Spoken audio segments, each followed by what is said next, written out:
नमस्ते, हीअ आकाशवाणी आहे। सिंधी समाचारनि सां मां ज्योति फुलवाणी। सभ खां अवल ॿुधंदासीं ख़ास ख़बरूं। प्रधानमंत्री नरेंद्र मोदीअ चयो त पेपर लीक वाक़े बैदि 2.5 महीननि में ॾोहारियुनि जी गिरफ़्तारी समेत केतिरा ई क़दम खयां विया आहिनि। नीट पेपर लीक मामले जी सरकार ऐं CJP जे विच में नई दिल्लीअ में कॉन्स्टिट्यूशन क्लब में ॿिएं दौर जी चर्चा जारी। पार्लियामेंट जे ॿिन्ही ऐवाननि जी कार्रवाई नीट पेपर लीक मामले में खाबोड़ी दुर जी शोरगुल सबबि सूमर ताईं महमल। सुप्रीम कोर्ट अॼु मर्कज़ ऐं NTA खे नीट पेपर लीक बैदि लागू कयल सुधारनि जी तरक़ीअ जो विचूरवार हलफ़नामो दाख़िल करण जी हिदायत ॾिनी।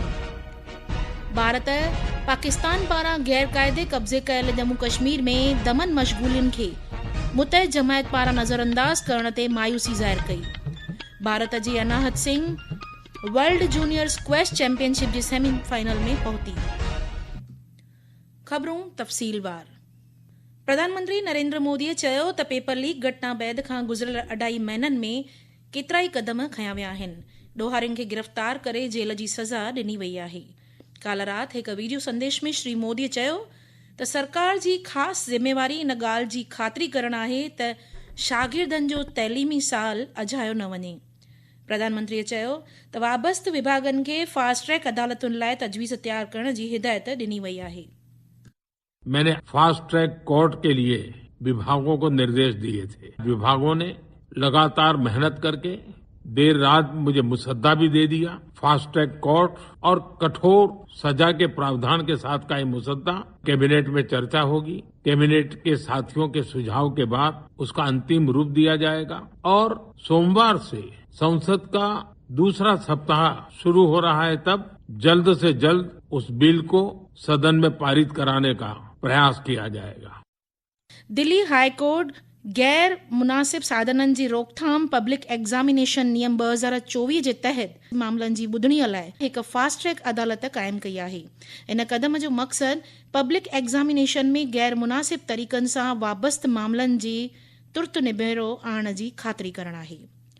कानून साज़ मंत्री अर्जुन राम मेघवाल प्रधानमंत्री नरेंद्र मोदीअ पारां पेपर लीक वाबस्त गैर मुनासिब मामलनि जी ॿुधणीअ लाइ खयल फास्ट ट्रैक फ़ैसिले जी साराह कई।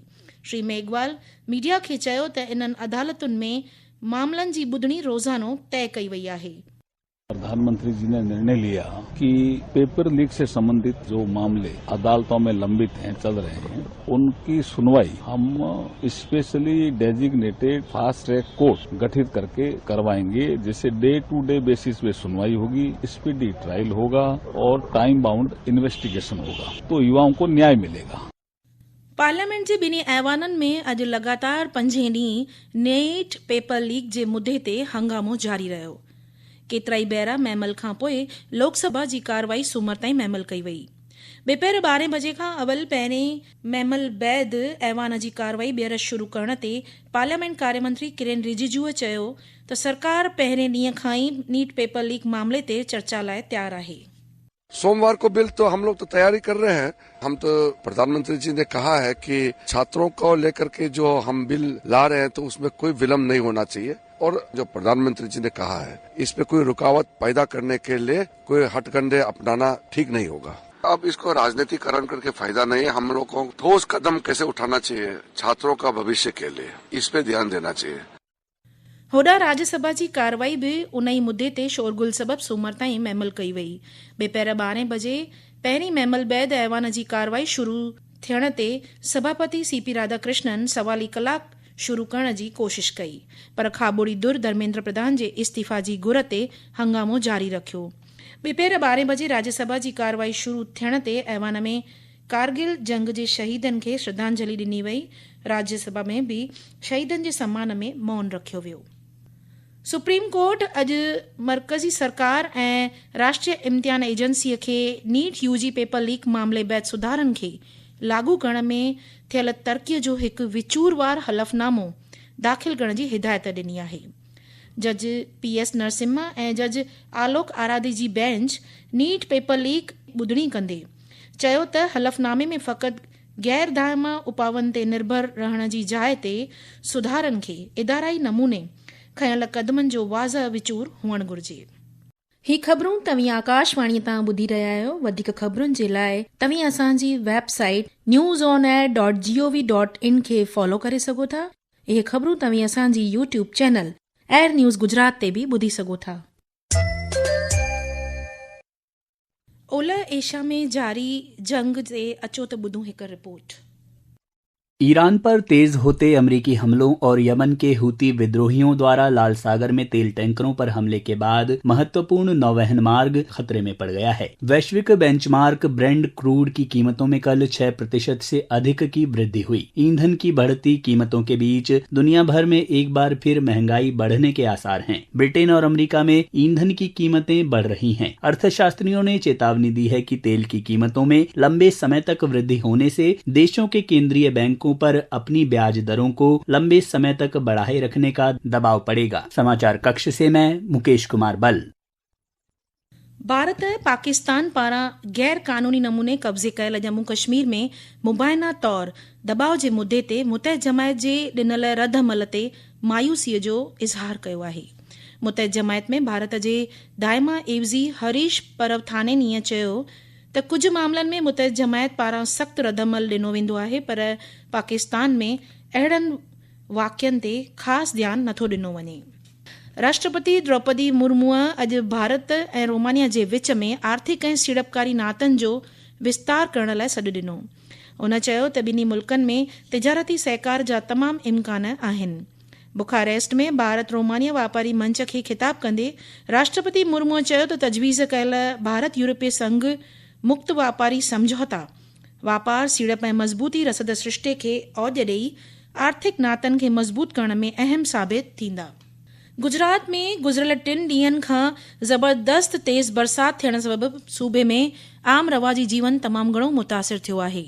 ॾखण गुजरात ऐं विच गुजरात खां पोइ हाणे उत्तर गुजरात में पिणु ज़बरदस्त तेज़ बरसाति वसी रही आहे। राष्ट्रीय आपदा मोचन टुकड़ी ऐं राज्य आपदा मोचन टुकड़ीअ जूं टीमूं खां सवाइ फ़ौज पिणु मुतासिर एराज़ियुनि जी ज़िम्मेवारी संभाले रही आहे। रांदियुनि ॾांहुं रुख वराईंदे भारत जी Anahat Singh world junior squash championship जे सेमीफाइनल में पहुती आहे। क्वार्टर फाइनल में अनाहत मिस्र जी हबीबा रिज़्क खे शिकस्त थो कयो। हाणे सेमीफाइनल में अनाहत जो मुक़ाबिलो मिस्र जी बार्ब समय सां थींदो। स्पेन सरकार अॼु राष्ट्रीय एमरजेंसीअ जी पधिराई कई आहे। केतिरनि जायुनि ते लॻल ज़बरदस्त बाहि सबबि मैड्रिड एराज़ीअ में अटकल 10,000 माण्हुनि खे बासलामत जायुनि ताईं पहुचायो वियो आहे। सरकार मुताबिक़ वधीक गर्मीअ सबबि बाहि ते काबू नथो थी सघे। हिन साल स्पेन में 1 लख हेक्टेयर खां वधीक ज़मीन ॿरी चुकी आहे। जम्मू कश्मीर में 250 किलोमीटर लंबो जम्मू कश्मीर क़ौमी शाहरो जेको कश्मीर खे मुल्क जे बाक़ी हिसनि सां जोड़ण वारो वाहिद रस्तो आहे, उहो अॼु लगातार 3 ॾींहं बंदि रहियो। जीअं त लगातार बरसाति सबबि केतिरनि जायुनि ते ज़मीन गिरकण, पत्थर किरण ऐं रोड धसजण वारा हादसा थिया। दिल्ली पुलिस अभिजीत दिपके जे मौत जी ख़बर वाबस्तु अख़बार में छपियल ख़बरुनि खे ख़ारिज कयो आहे। पुलिस मुताबिक़ इहो दावा फर्ज़ी आहे ऐं दिपके मुकमल नमूने चाक ऐं सलामत आहे। पुलिस अवाम खे अर्ज़ु कयो आहे त बिना कंहिं सबूतनि वारियुनि ॻाल्हियुनि ते विश्वास न कयो वञे ऐं न ई उन जो फैलाव कयो वञे। महज़ सरकारी ख़बरुनि ते ई विश्वास करणु घुरिजे। आख़िर में ख़ासि ख़बरूं हिकु बार ॿीहर ॿुधंदा। प्रधानमंत्री नरेंद्र मोदीअ चयो त पेपर लीक वाक़े बैदि 2.5 महीननि में ॾोहारियुनि जी गिरफ़्तारी समेत केतिरा ई क़दम खयां विया आहिनि। नीट पेपर लीक मामले जी सरकार ऐं सीजेपी जे विच में नई दिल्लीअ में कॉन्स्टिट्यूशन क्लब में ॿिएं दौर जी चर्चा जारी। पार्लियामेंट जे 2 ऐवाननि जी कार्रवाई नीट पेपर लीक मामले में खाबोड़ी दुर जे शोरगुल सबबि सूमर ताईं महमल। भारत पाकिस्तान पारां गैरक़ाइदे कब्ज़े कयल जम्मू कश्मीर में धमन मशगूलियुनि खे मुतहद जमायत पारां नज़रअंदाज करण ते मायूसी जताई आहे। भारत जी Anahat Singh world junior squash championship जे सेमीफाइनल में पहुती। ख़बरुनि जो इहो अंक ते पूरो थियो। नमस्ते।